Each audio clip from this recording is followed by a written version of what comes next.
From the great halls of their house, there are assembled three who hope to one day be the world's greatest driving heroes.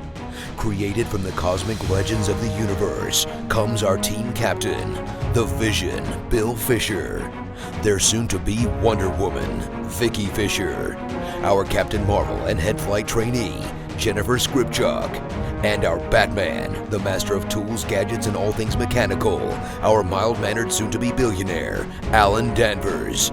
Their mission, to fight injustice, share what is right and wrong, to get you out of your house and come out racing with them, and serve all mankind. They are the Garage Heroes in Training Team. Welcome to the Garage Heroes in Training Podcast. I'm your host for this episode. My name is Bob Vila. Who else is hosting? It's Vicky. We have our guest on, and he's hosting. Norm, Norm, are you here? No, Norm's here, right here. Okay. Yeah, hey, that's Norm. right. We're gonna call you. We're gonna code so people don't download this episode too heavily. So we're gonna call you Jeremy for the rest of the podcast. So. Okay, all right. Call me Jeremy for the rest of the podcast. Yeah. Very nice plaid shirt you have on there, sir. Yes, Thank yes. you. We were all just discussing, since people know that we have a new house now. I'll be doing some work on the inside of the house and turning it over, and Jeremy's going to help me with some ideas and some planning and some advice. So the reason we're here is to come back to me, people. Come back to me. You're the one who brought up Bob Vila. All right. I'm clarifying. Okay, very well. So I think we're several weeks late in this. I think it's a combination of sick nigh on everybody's part. Jeremy wasn't feeling well. I wasn't feeling well. Vicky's obsessed with home improvement shows. And we're finally going to get to part 2 of the New Hampshire Motor Sports Race Halloween Hoopty Fest. Mm-hmm. In terms of how did El Jeffe do? Oh. Well, it's a mixture of good and bad. It is. It's a mixture of good and bad. Well, who was there with you, Jeremy? Let's make sure everybody knows who was there.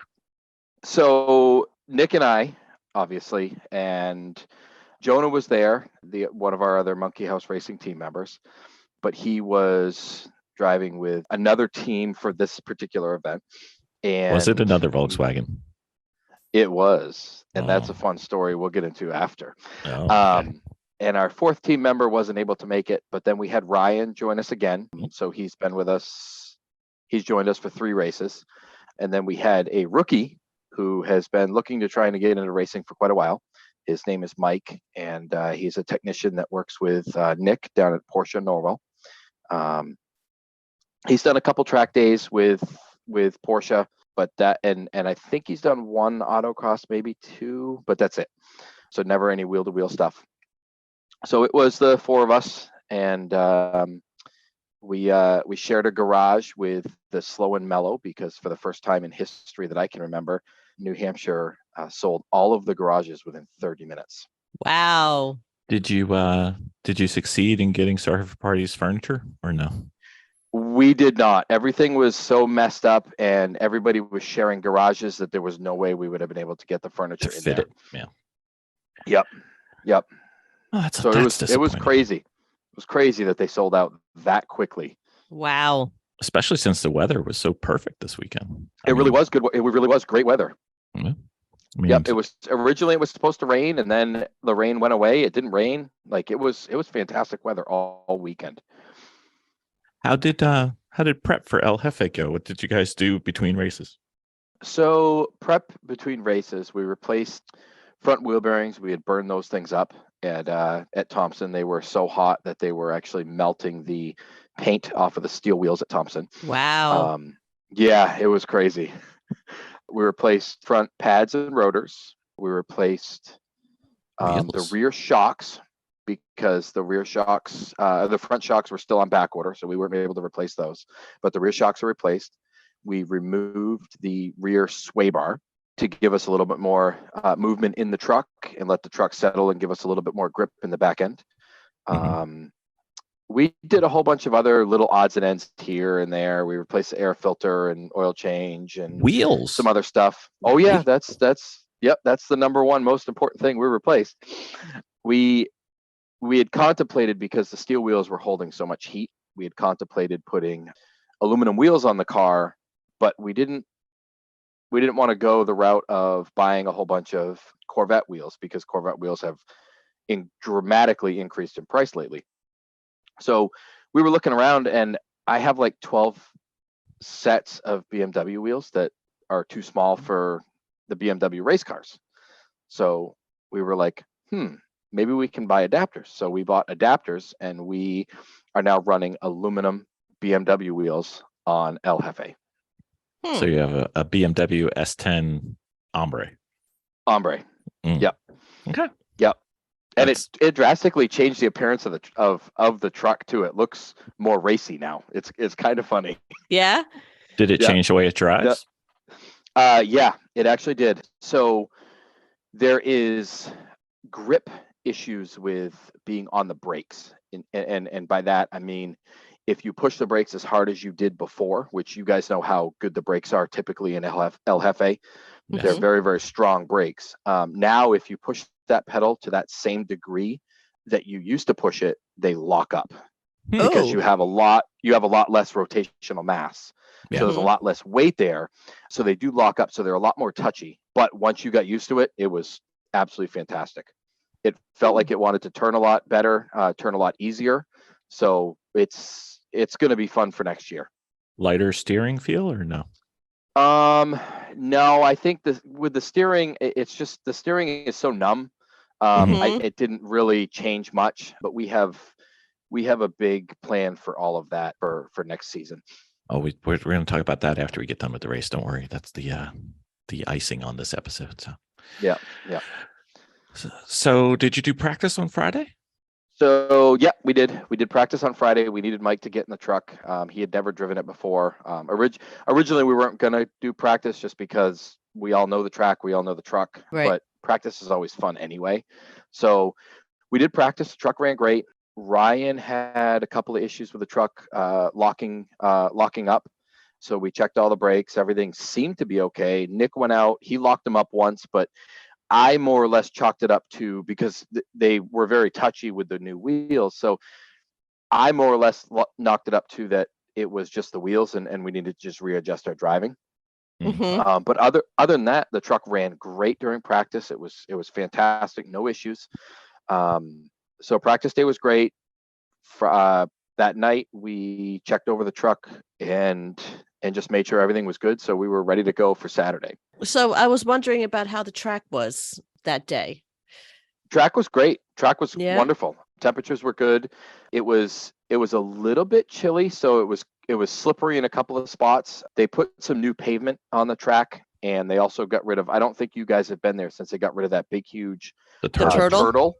Yeah. So there's a whole bunch of new pavement there, and there's a whole bunch of new pavement down in the back chicane, and that pavement is very slippery. The new pavement's very slippery when it's real cold out. But other than that, track surface was great. Everything was good.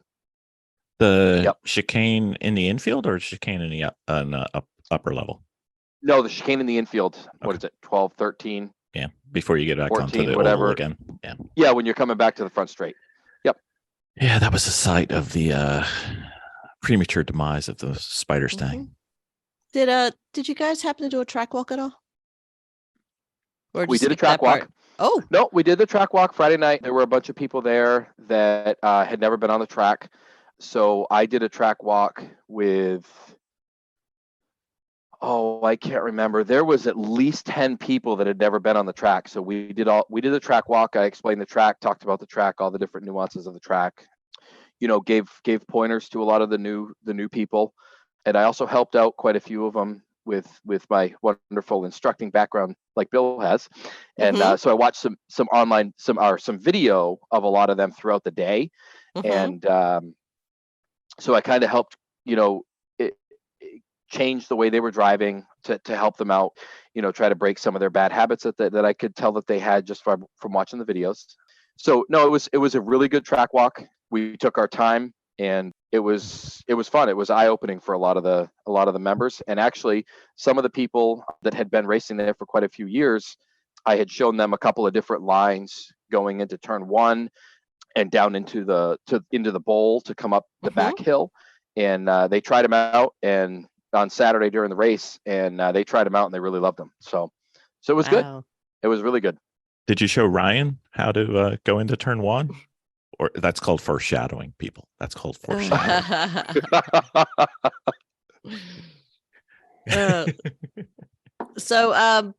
Bill, any tricks or anything like that on the track that you were kind of explaining that they all kind of had to keep an eye out for? Not really. Just turn 3, coming through turn 3. That's a real tight right-hander, and then making that transition in 4 up onto the hill. That was really the big spot where I, kind of told them, stay wide. Most of them were driving front-wheel drive cars without LSDs in them. So if they had stayed far on the inside, the camber is a lot more on the inside, and the transition is a lot more harsh. So they would be spinning the inside wheel trying to get up the hill. So if they stay wider, there's a lot less camber, the transition's less, and you can actually get traction in a car that doesn't have an LSD. But the truck loves the inside. The truck doesn't mind any part of it. Yeah. No, it's like, give me all of this. Yeah. You also, I'll tell you. Well, I was going to say that you also removed the sway bar, right? Right. Yep. Yeah. Yep. So removing the sway bar actually helped the back of the truck settle a lot more, and it actually gave it a little bit more grip back there, because it was allowing the weight transfer to transfer a lot better and give you a lot more pressure on that outside wheel. Same So size really tires nice. on the new rims, though, right? Correct. Yep. We just swapped the RS4s over. Cool. Okay. Yep. Excellent. So Friday was good. Track walk was great, and we went back to the hotel feeling really good about Saturday. So what about the Saturday race review? So Saturday race was interesting.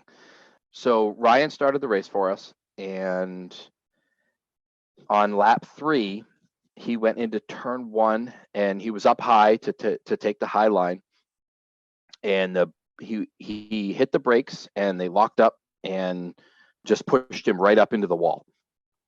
And what is that because of the tires and all the new setup that you had? It was just they just kind of locked, do you think? So at first we were thinking that, and then so he hit the wall. It was a good hit. I know on the Sunday morning, I haven't had a chance to look yet, Bill, but I know on that Sunday morning we had talked about it a little bit. Yeah. On that review, I don't know if you've released it, but so at first we kind of chalked it up to, maybe it's just a combination of that, but it looked like it was a good, it looked like everything had locked up and just kind of slid like up towards the wall. So he came in and we checked the truck out, made sure everything was okay. It's going to need some body work. It's going to need a little bit of work. I think if it was a car, it was a hard hit. So I think if it was a car, I think there would have been way more damage than the truck took. Is the theme going to be repaired or replaced? I think it's going to be repaired. Okay. I think it's good enough to be repaired. Okay. So he came in, everything seemed to be fine. We checked over everything and we sent him back out. And I'm not sure what happened, but he got sick in the truck about an hour into his hour and 40-minute stint, I think we're running. So he got sick in the truck, which I feel really bad for him. Oh no. So he came in obviously early, and so we had to get Nick all suited up and get Nick in the truck because Nick was going second. So Nick went back out, and Nick said that about an hour into his stint, he was going into turn 3, which is that real tight right-handed turn. And he said that felt like the right front caliper was locking up on him. So it happened to him, I think, 2 or 3 times. So now we're all thinking, okay, well, maybe there's more to this whole brake thing, that caused Ryan to lock up and go up into the wall. It's so much more fun to blame Ryan, though. I mean, really. It is. So Nick did his stint, and then we put Mike in the car. We put the rookie in the car. We didn't really want him finishing the day, and we didn't really want him starting. But I had woke up with a headache, so I was supposed to go in second, and then Nick was supposed to go last, but because I couldn't get rid of that headache real quick right away, Nick went in, and then Mike got in the truck, and he did great. I had to reel him back and tell him to slow down because he was driving very fast. He was very clean, drove very well, but he was driving a lot faster than he was driving a lot faster than his skill level, in terms of endurance, in terms of racing wheel to wheel. He was running really fast lap times, and so he did his stint, and he got a black flag. Well, let's go back. Nick got hit really hard going into the bowl and broke a lot of the wood off the bed of the truck. Oh no! What? And, tell me more about that. Tell me more about that. Yeah, you guys are not being good keepers of the truck, man. I forgot about that. I'm more aggravated that the brand new exhaust that we just put on the truck, that is absolutely beautiful, by the way, and I forgot to tell you about that when we talked about what we did. Wait till you see that exhaust. And so Nick was going into the bowl, and one of the BMWs, the 2002, the one that caught on fire, and then it has flames, the blue one. Well, Nick saw him coming up on the inside of the bowl, so Nick moved over, gave him plenty of space, and I don't know what happened. I'm not going to blame drivers. The other driver claims that Nick cut him off, but he literally drove right into the back corner of the bumper, hit the exhaust and the bed of the truck. Oh no! I'll take El Jeffe in that battle. Yeah, that's twice that BMWs have tried to injure El Jeffe, and they've both lost. Yeah.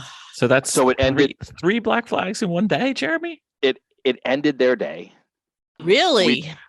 It ended their day. Yep.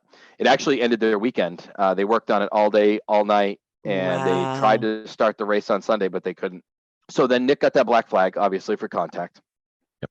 And it was a mess. It was an absolute mess on Saturday. It was very aggressive driving, a lot of accidents. Well, you know what? New Hampshire is aggressive. It's an aggressive track. Yep. People just lose their mind over there. It doesn't have to be. It's not the track's fault. It's not. Just people lose their mind on there. In my opinion, one of the problems is way too many cars on the track. It's a 1.6 mile track. Yeah. And it's very small. Narrow. And it's narrow. It's very narrow. It's very, very narrow. That track should be limited to 85 cars. Of course, it's got the bottlenecks. Yes. You know. Mm-hmm. Yeah, just when you think you have room, you don't. Mm-mm. No, you don't. No. So Nick got the black flag, came in, we checked everything. He then went back out, and then Mike got in the truck, and Mike did very well, and Mike got a black flag. Okay. So we're like, what is going on? So what's the number one, and I think we went over this on the quick review. We did. Number one reason that rookies get black flags, Vicky. Number one reason? What do rookies do? Yeah, they go right through the yellow flags. They ignore the yellow flags. They pass under yellow. Yep. And as soon as Mike made a pass, he saw the yellow flag and he tried slowing down, but the guy wouldn't go back by him. Mm-hmm. So Mike got a black flag. He came in, and so that was obviously our third black flag. Right. So Eric said, "Why don't you guys go over, look at the truck, cool down for a second, and then we're going to send you back out." So we did that. We went over, and we also got a penalty for that black flag. So we had to carve a giant male body part in a pumpkin as our black flag. Okay. Yeah. Were you the model, Jeremy? Were you the? I was. Okay. Very nice. Yeah. And then we had to magnify it by a lot. So we did that, and Mike had mentioned that he felt that the brakes were really soft, really squishy. He said, but they worked. So now we're trying to figure out, okay, well, what is going on with the brakes? Like, why is this happening? So he gets out, he finishes his stint because he got the black flag like 35 minutes in. Mm-hmm. And so I jump in the truck and I go out and I go into turn 3 and there are no brakes. Wow. They just so I pushed the brake pedal all the way to the floor and there were no brakes. So I obviously turn 3, you're coming in there fairly quickly, but I wasn't pushing it because it was the first lap on track. So I go in there and I had to pitch the truck sideways to try to scrub speed to slow the truck down into the corner. And I go around and I'm like, well, maybe the brakes are going to come back. Maybe they just cooled down enough and maybe there's just nothing there right now. Maybe the pedal's going to come back. Mhm. So I do another lap and another lap and another lap and no brakes at all. They weren't there. They wouldn't come back. So my thought was, okay, well, whatever's wrong with the brakes finished while we were doing the pit stop and fueling and pulling Mike out of the truck and putting me in the truck. Mhm. So we are messing around with the truck. We're trying to figure out what's going on. Maybe we put a bad brake booster in it because I had just put a booster in before, but it didn't really make much sense because the brake pedal went all the way to the floor, as opposed to typically when you have a bad brake booster, the pedal's super hard. So we put a booster in it. We put a master cylinder in it, thinking, okay, well, maybe something's going on with the fluid, maybe this, maybe that. We couldn't figure out what the problem is. So we are fighting with this thing. And finally at about 8:30 PM. 8:30 p.m. Saturday night. Okay. One of the members from the team right next to us, is Slow and Mellow. He and his, I believe it's his father, are both Chevrolet mechanics. So they were like, hey guys, did you? Captain's log supplemental.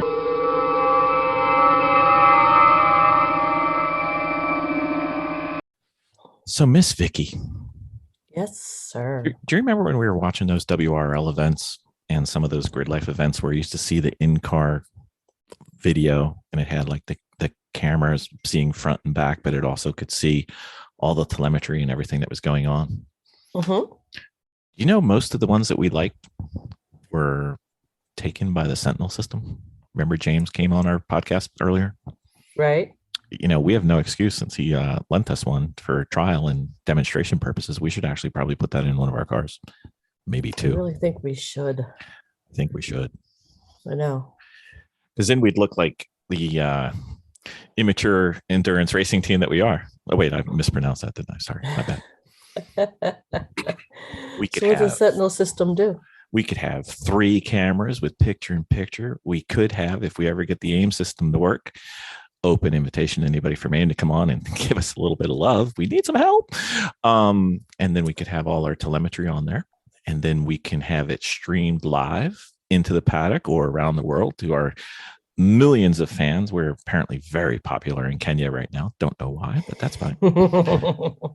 And it can integrate all the available race statistics from like Race Hero and everything. So we could actually see how we're doing on video. We wouldn't even have to carry around our phone anymore. Live. I love it. Did you check the rear shoes to make sure they're adjusted properly? And I'm like, the rear shoes. So all of us are European car guys, with the exception of Ryan. But Ryan wasn't around because Ryan was trying to fix the other car that they were driving. And we're European car guys. And we're all thinking, well, rear shoes, what does that have to do with, like, why? That doesn't make any sense. Well, apparently it really does on a Chevrolet, or, you know, most American vehicles with rear shoe brakes. So if the rear shoes are not adjusted properly, they're sucking up all of the brake pedal just to touch the drums. And now you've got no more pressure for the front calipers. No more travel, right? No more travel. Nope. So we adjust them, and sure enough, wow, we've got a brake pedal now. Look at this. So we drove around the parking lot. We put a big, 2000 lumen light on the hood of the truck, and we drove around and made sure the brakes worked, and they worked fantastic. Wow. So we're all jumping up and down for joy. Yes, this is awesome, right? Those rear brakes are fairly new. I mean, they're not brand new. Yeah, there was nothing wrong with the pads. They were fine. Drums were fine. Everything was fine. It just, we didn't know. We had no idea. So it was an adjustment, not a wear out thing. Correct. It was adjustment. Apparently, they self-adjust when you are going in reverse. So apparently when you're in your normal day-to-day driving, the amount of times you back up, right, they self-adjust. So you never really notice that there's a problem. Well, in a race truck, how often do you reverse? You don't. Not terribly often. You back up out of your pit stall and that's it. Pretty much. Yeah. So there's never enough time for them to adjust.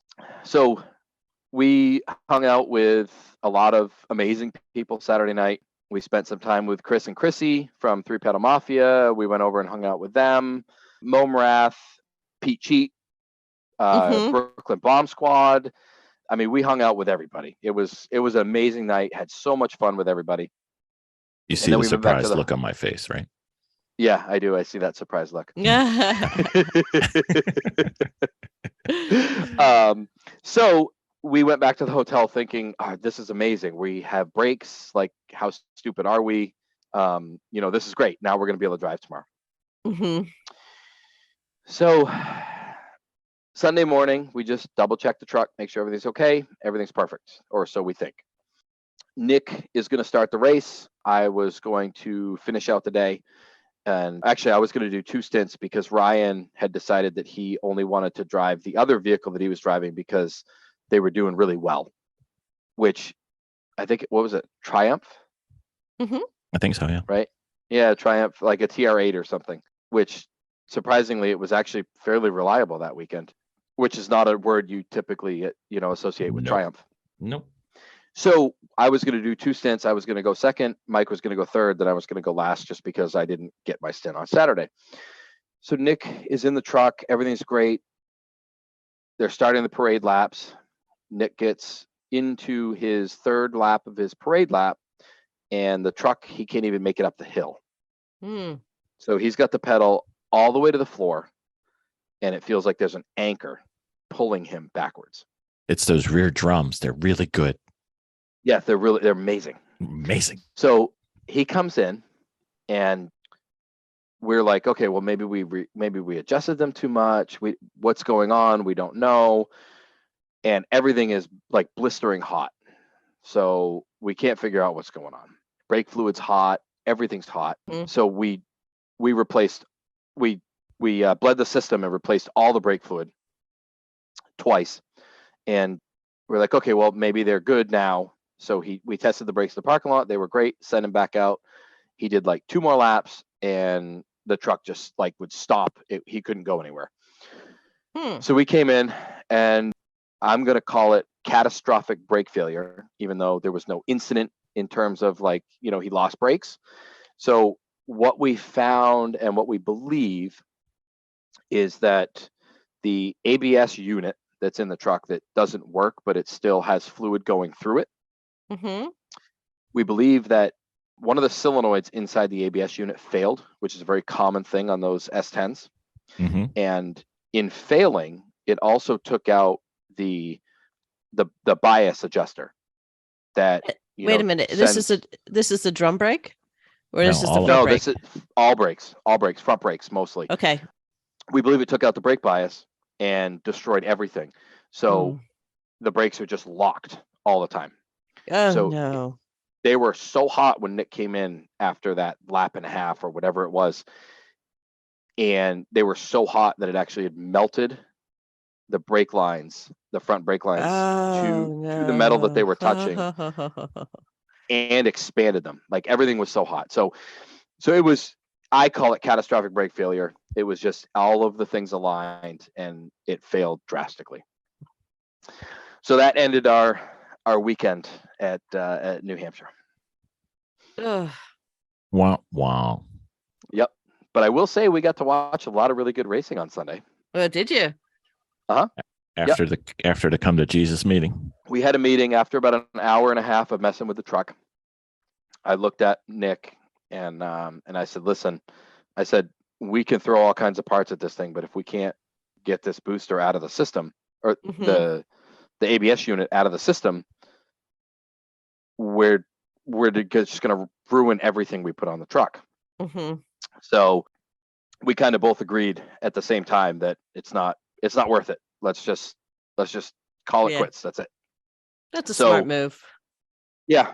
So we're going to tear the whole brake system out of the truck and eliminate the ABS unit. We're going to eliminate everything that's in there, and we're going to rebuild the entire brake system. And we're going to put the rear discs on the back as well to get rid of that drum thing, so we don't have to mess with that anymore. You just want to feel home. Mhm. Yep. No, nobody elects to do drum brakes. No. So did you guys Yep. get the new seat installed? No. No. So we didn't have the materials or the time to build a whole system, like a whole bracket. We're gonna have to build a whole seat bracket system. Yeah. So I don't know how you guys did it when you guys put the OMP in it last year at Thompson when you had the girls' weekend. Mm-hmm. Did you have a different set of brackets or something? Yep. Yeah. Actually, it was No, we Elizabeth.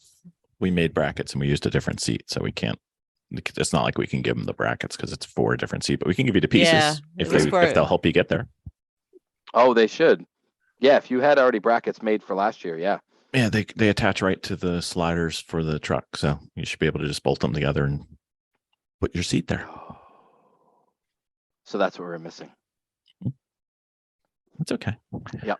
We plan on seeing you a lot this winter, so it's fine. Yep. Yep.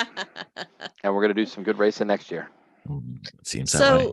So, your post race projects and improvements for the season. Let's hear it. Well, the brake system, the whole brake system has got to be done. Right. We are just going to go through the truck front to rear. Nick and I already started cutting out a lot of the wiring that was in the truck that's all extra. Mhm. Like just changing a couple things here and there that we found. We took the window regulator out of the passenger side. Mhm. Uh-huh. Remember how much that thing rattled and vibrated and did all that fun stuff. So we tore that out, so we didn't have to listen to that anymore. Mhm. Well, it But used yeah, to have the a brake window, system. so Right. So that's really the big thing is the brake system. Other than Right. that, we're just going to fix the damage that's there. We're probably going to put the headlights in just so we have some headlights. I've heard some rumors that Lemons may be making it mandatory that you have lighting. we have headlights if it was an S10. Well, it could be if we have to replace a bunch of parts. That's why I was making sure you were aware, because it's a lot easier to find an S10 body part than it is to buy a Isuzu. Yes, it is. Yep. So Because I know there's a lot of other series that are requiring headlights. it's not a And bad thing. I know, and I think Lemons is going to do that as well. But one other thing about the race weekend is with the crash fest that happened on Saturday, they announced Sunday morning before race that we were having a driver's meeting. Again. So- So A tell come us to more. Jesus meeting. Tell us more about the Crash Fest. So everybody was crashing into everybody. The 808, I believe it is, the orange Volkswagen GTI, that flipped, went on its roof, and there was just a ton of accidents and people coming in contact with each other. So Eric announced that, hey, we're going to have a driver's meeting on Sunday. And obviously it's not a very common thing to have a driver's meeting on Sunday. So he basically went up and told everybody that he was done with it. And your first offense on Sunday is that you were going to sit for an hour. Your second offense is you will not be racing for the rest of the day. You know, that's not the first time he's had to do that at No, at that it's not. New Hampshire. No, it's not. And I actually, as soon as the meeting was over and everybody started walking away, I went up to him and I thanked him, because it's absolutely ridiculous that grown adults have to be spoken to like that. You would think, as a 4-year-old, you have to tell them 400 times not to do something, but come on, grown-ups. Yeah. Like it's, and I thanked him. I'm like, you did the right thing. Absolutely did the right thing, because it's just ridiculous. Mm-hmm. So Ross Bentley just had one of his Speed Secret weeklies a couple weeks back, and he is proposing a change to the rule that the responsibility for a safe pass is on the passing car. He is proposing that it be changed to both cars. That's not wrong. No, I completely agree. Absolutely. It is 1000%. If you have to have your head on a swivel, and you have to watch your mirror. You have to use your mirrors, and you have to know where you are on track. You need to know where the cars are around you. You have to be aware. And if you can't be aware, you shouldn't be on the racetrack. That's you're endangering yourself. You're endangering everybody else that's on the racetrack. It's just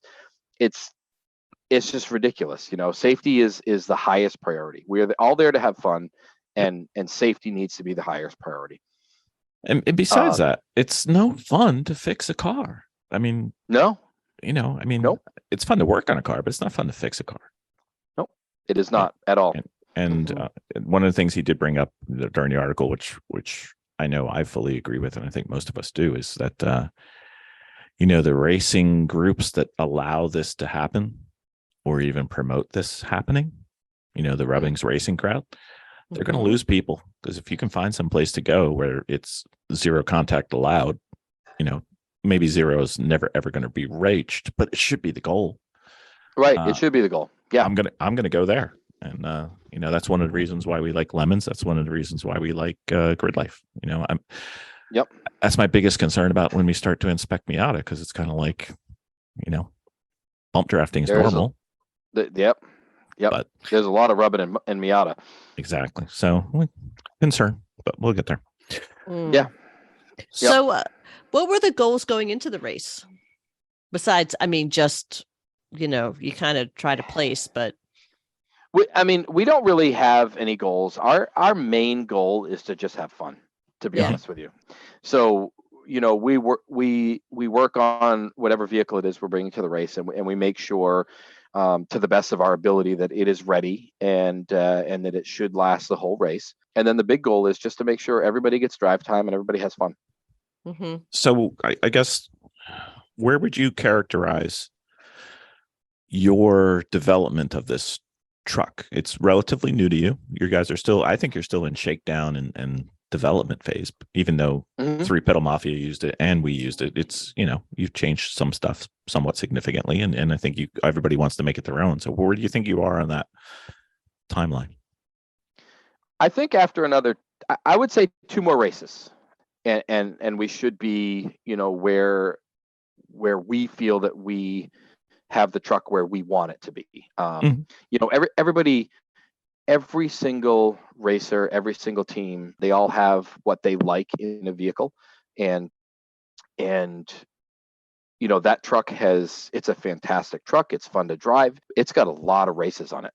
So there are, even with replaced parts, there's a lot of worn out parts on that truck, because it's an endurance vehicle, and endurance vehicles, one season it can wear out everything in a vehicle. It doesn't matter what it is. So it's a BMW, it's a Honda, it's a Toyota. Endurance racing is very harsh on vehicles. So we have our own way of driving, and obviously we all strive to be everybody wants to go fast. So we're going to make a couple more little tweaks on the truck, just to make sure that we're able to safely to go fast, faster than what the truck does. But the big thing we're going to change, obviously, is the brakes, and then we're going to work on the steering, because you guys both know how that steering wheel is. You're doing this just to go straight. It's good for your shoulders. You get a lot of workout. Oh, it really is. Yep. Yeah. So we're going to work on the steering and just the brakes, and I think with just replacing the front shocks, I think that we're going to be right there. We're going to be where it probably was when you guys got it. So shortly after you guys did it. Yeah. So when you're done with that, do you think you have a chance at B? B is really hard to win, obviously, but is that possible? B is I think it's possible. I really do think it's possible. With what happened at Thompson last year, I think, this season, I think that a B win is definitely possible. We just have to do very long stints, maybe 3 drivers, and just run the thing as long as we possibly can, because we did 7 drivers on Saturday. Right. In the 9.5 hours. And that's a lot of driver changes. That's a lot of pit stops. That's a lot of laps you could have. And we had black flags. So if we can be clean, yes. Yeah. And we still placed third in our class. And we were 2 laps down from a second place car. So I think that B is definitely possible if we decide we want to do that. I think it's possible in that truck. Okay. All right. I was just trying to see where you thought you'd be at your end of your development cycle. Well, since you came in third in class at Thompson, I thought I'd just go over your results for this race. So out of 118 overall entries, care to guess? 97. 97 is the winner. 97. Is it really? Yeah. It is. Oh wow. It is. But we do have a change. Remember, you only raced really on Saturday and not even the full Saturday. But one thing that I think your changes have taken effect. Would you care to guess, out of the 118 entrants, what rank you were for fastest lap? Oh, fast lap. 65th. 77, which is still pretty good. I mean, it's a truck. 77. Yeah. Yeah, that's a lot better than 92. Yeah. Yeah.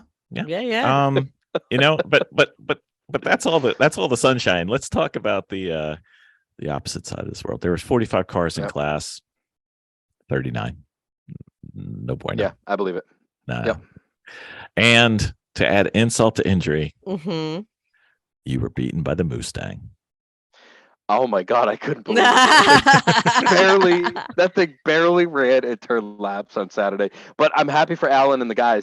I mean, it was great to see it out there turning laps. They fought with it at Thompson, and he fought with it Friday, and most of the day Saturday he was working on it. And it was awesome to see him out there. And it was funny because halfway through Sunday, Nick and I are looking at the laps that we had turned, and we're like, oh my God, he's only going to turn 20 more laps and he'll pass us. Like, what is going on? Jeez. When we did this review with Alan a couple of days ago, we were saying if you guys did a tag team, you would have done pretty well, because you had a pretty good Saturday and they had a pretty good Sunday, and would have been right. But that's not how racing goes, people. No, it's not. So real quick, we'll touch on Jonah and. Okay. So Jonah is obviously one of our other members of the team. And for the viewers that don't know, we typically drive what I've in the past is we've been the multicolored Volkswagen, Monkey House Racing. And we've done very well with that car. We've worked on it a lot. We've gone through a lot of phases and struggles and growing pains, and we got it reliable. So we finally won B last year at Thompson. And so it put us in A. We came in 6th overall. And so it needed a lot of work. We wore the car out, so it needed a lot of work. So Jonah, we decided that we weren't really going to drive it this year. A lot of life things were going on. We didn't have the time, or the means to make it work. So Jonah had been kind of picking around with offer that you couldn't refuse. We were given an amazing offer that we definitely couldn't refuse. So Jonah was driving with Tom Lamino, and we all know Tom Lamino. Tom Lamino, for some reason, he loves to go to a Lemons race with a vehicle that doesn't work and or breaks immediately. So Jonah drove with him at Thompson, or did not drive with him at Thompson. So Jonah was going to run this race with him here in New Hampshire to make up for the Thompson race. Well, Friday practice, Tom's car broke. And Tom was trying to duplicate our exact car because he has the same vehicle, and he was trying to duplicate the same car. And for some reason, with the growing pains we had and the success we had and the failures we had, he didn't want to listen to what we had to tell him. So of course, the main thing that the issue with that motor is that it likes to throw a drive belt, and when it does, it throws that drive belt, and the motor, you have no cooling, you have nothing. Everything disappears. So it broke on Friday. And Jonah drives home on Friday because we only live about an hour from New Hampshire, and he gets the Volkswagen, he gets his GTI and brings it to the track. They work on it Friday night. And of course, we obviously, like I said before, we had it to a stage where it was reliable, and they came in. Would they come in fifth, Bill? I think so. I'll look it I up while we're think they talking. came in. They came in fifth overall all weekend. They broke the transmission on Saturday at late afternoon, so they only had fourth gear. Yeah. Yeah. So they came in fifth. They drove Jonah's car, and they came in fifth place overall, which is absolutely crazy. Eighth fastest overall too. Yeah, the car is, and now remember that was we didn't have the right tune in it because we did some modifications to it, so it lost a ton of torque, and also with the broken transmission, and still it turned the eighth fastest lap. Yep. And the cars in front of it are no joke cars too. So. Right. Yeah. Yep. So that was the crazy thing for our other team member, Jonah. You know, it was good that his car lasted all weekend. Obviously, we're gonna have to put a transmission in it for next race season, a couple of the little things, but yeah, it was just crazy that Tom's car broke again. I think he's getting good at it though. I mean, he breaks them quick now. He doesn't even wait. He just like gets it out of the way really fast. He gets it right out of the way on practice day. Mm-hmm. Yeah, that's right. Yeah. So your thoughts on how the weekend went overall? I mean, I know Overall, the truck went down, but yeah, I mean, overall it was a good weekend. We learned a lot of stuff about Chevrolets that none of us really have much knowledge on, and it was a good weekend. We had a lot of fun. So there's a rule that I think we can take away from this: cars versus truck wins. Truck versus concrete wins. Mhm. Yes, absolutely, 100%. So Okay. all in all, 100%. how bad is the truck? We honestly, we haven't had a chance to really tear into it and look at it. So I got home from the race weekend that Sunday, and I woke up Monday morning feeling like I was going to die. Oh no. Well, come to find out, I got the flu. So I was at the track from Friday morning until Sunday. So I had to have gotten it from somebody at the track, but I had the flu. So that took me out for a while, and then I went right back to work as soon as I started feeling better and got done with my flu meds. And I've been working like 12 hours a day, 7 days a week. Didn't you get sick again? Yep. And then I wasn't feeling well last week. So we just haven't had a chance to even touch the truck.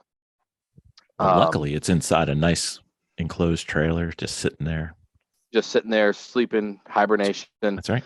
And actually what I need to do this weekend is the one thing that we should have done at the track on Sunday, but none of us thought about it, is I got to get some coolant in the truck before it gets below 30 degrees here. That would be a good plan, because that makes your off season a lot longer if you don't. Yep. So luckily we've only had one night where it was a little bit cold, but that's it. So this weekend, for the holiday weekend where I have some time off, I'm gonna at least get the coolant in the truck and kind of maybe pull the fender off and check out the damage. But it definitely shifted. It shifted the front end over. The hood doesn't close. You have to really slam it and bang it down in. So yeah. So like I said before, if it was a car, I think it really would have totaled the car. Because he's probably doing 100 before he went to hit the brakes. Yeah, plus or minus. Yeah. So my assumption is but the way he hit the wall, though, I mean, he hit it hard, but it was like a brush into the wall. So it kind of was it like that NASCAR kid? Kind of, yeah, kind of like that whole NASCAR run. I mean, Ryan did it before he did, so maybe he saw Ryan do it. Did Ryan downshift and keep going? Or? Yeah. So he was probably doing at least probably 75, I would say, before he hit the wall. So it was definitely a hard hit, and but we'll see what the damage is. I know there's a bracket that we could see through the grill that was broken. But other than that, we'll have to pull everything off and check it out. So Vicky's bespoke headlights are probably need a little love. No, surprisingly, those are okay. Oh. Yeah, they're okay. That's fantastic. At least we got something on the truck that's still rolling. Cool. Right.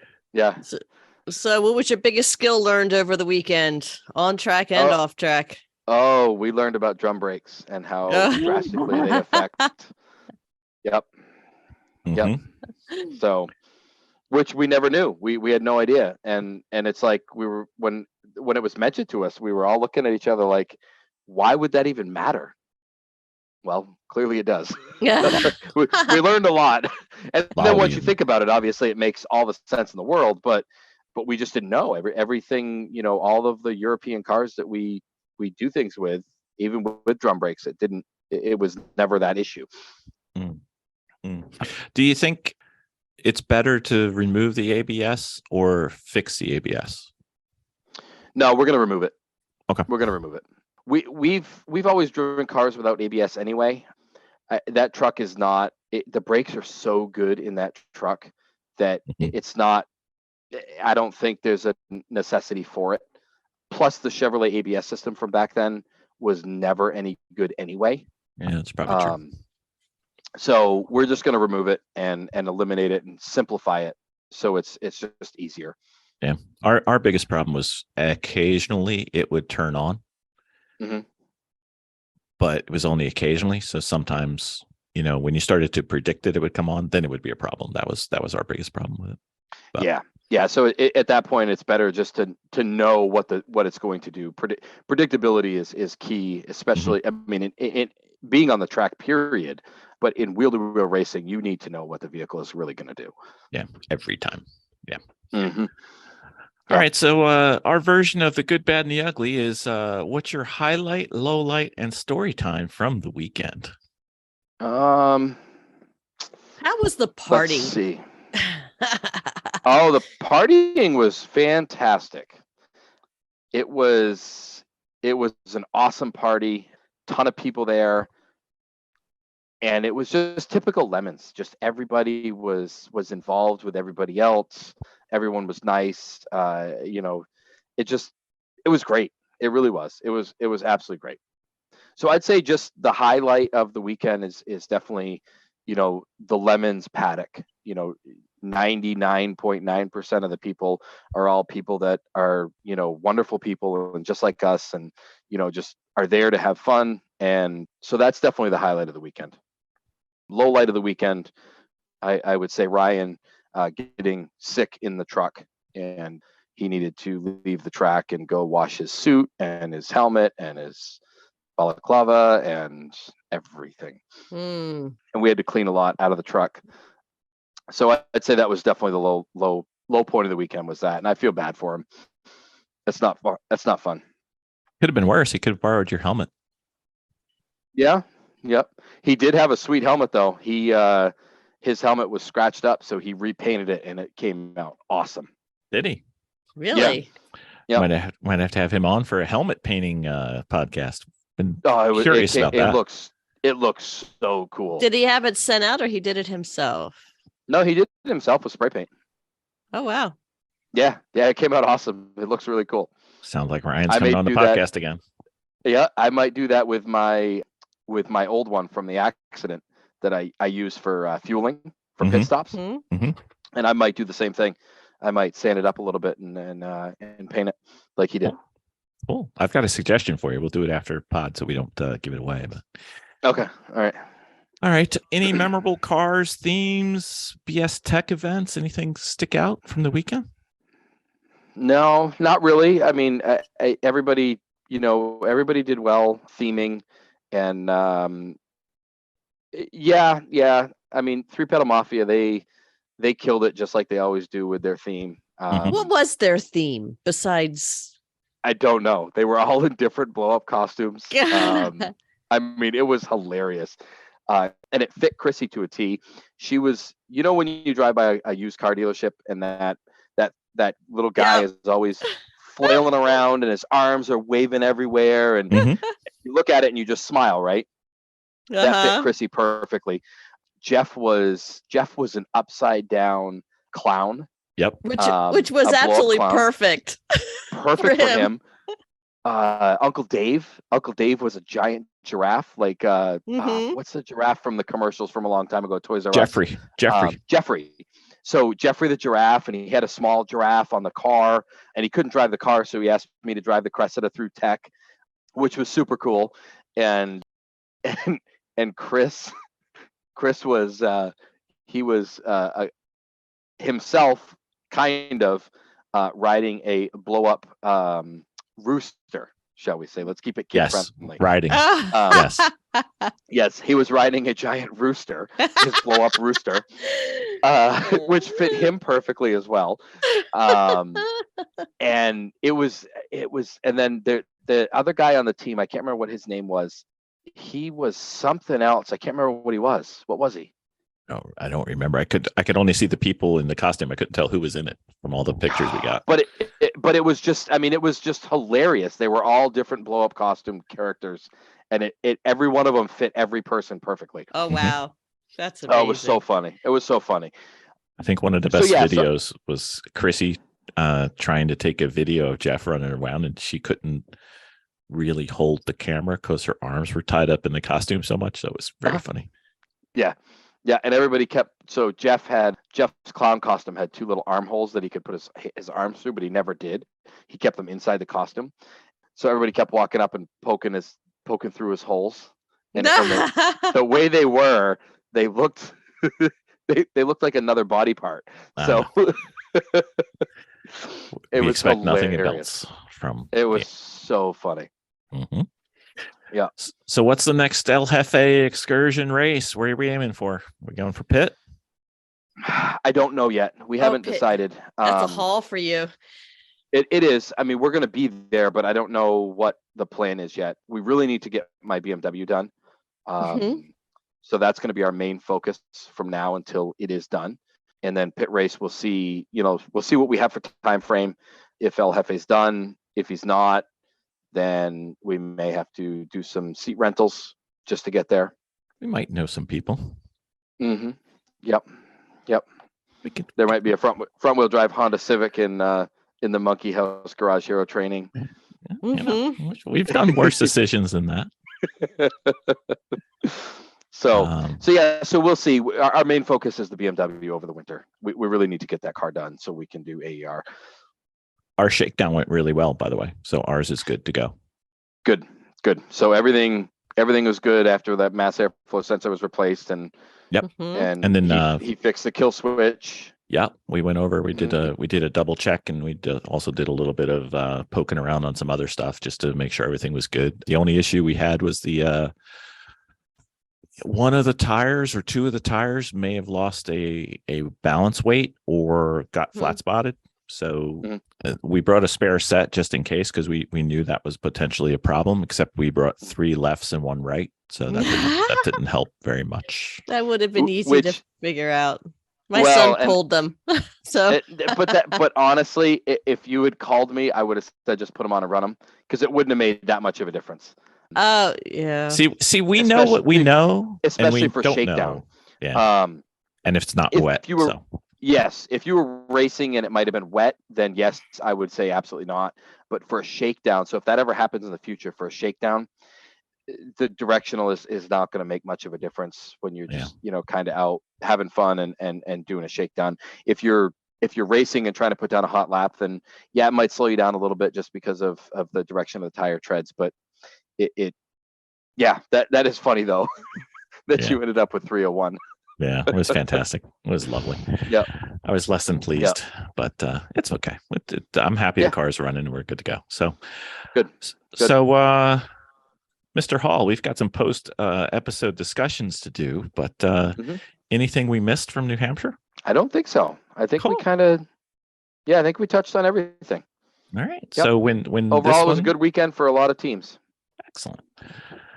So with this is our last episode of season 5. So season 6 is about to start. So thank you for coming on, Jeremy. Sweet. Thank you. Thanks for having me. Vicky's all happy. I know. I'm always happy to see Jeremy. That's right. All right. Thanks, everybody. Bye. Bye. Bye.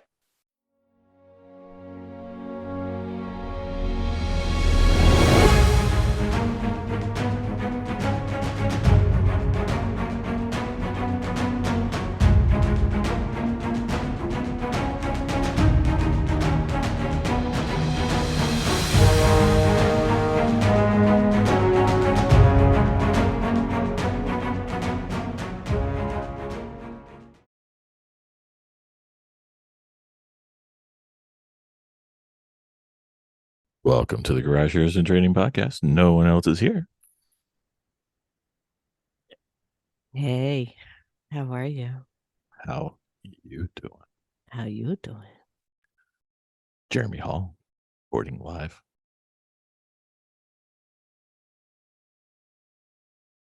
Doesn't work if you're on mute, Jeremy. Is it working? Now it does. Can you hear me now? We can hear you now. One of my favorite people. It's Super Jeremy. Oh my God. You're not kidding. It's about time I been got your crazy. head out of your hospital bed. Oh, well, between that and working so much, about Yeah. had it. You need to come down here and relax. I need to go somewhere and relax. And that's what I'm doing right now. All right. Very well. Jeremy, we have a house. We do. We have a place for you to stay What a now. house. There's no more camping here. You're invited. Yeah. Well, I heard you last time I talked to you, Bill. You said you had put in an offer, but I didn't hear anything more than that. Well, they were dumb Yep. enough to accept it. So Yep. It's That's coming. wonderful. Congratulations. Thank thank you. you. Thank you. We have room now for company That's right. and stayovers and decent kitchen and Are you on twice, Jeremy? Oh, Yeah, no. I don't know why it just did that. There it goes. Okay. That's better. No worries. All right. Very well. You ready to get rolling? Sure. before we get ahead, Vicky. started, I just want to ask Jeremy something real quick. So Okay, now go. that we have a house, I have plans, and what I'm requesting from Bill is a quieter air compressor and a Brad nail gun. So I plan on doing some work in the house. Okay. And I might need some advice. Like, I think I Mhm. might lay my own hardwood floor, which it doesn't seem to be that hard. You do realize now. I know wood. This is stuff I know. Mm-hmm. Okay. Yes, but I know you. Wow. Jeremy actually works in this stuff, so I might be calling you for some advice on that also. Mhm. Anytime you need it. Anytime. Okay. Okay. Perfect. Okay, now we can start. So Ye- boss Go ahead. stitch. That's what you want for a Brad nailer. You can usually get a whole kit with a real nice little compressor.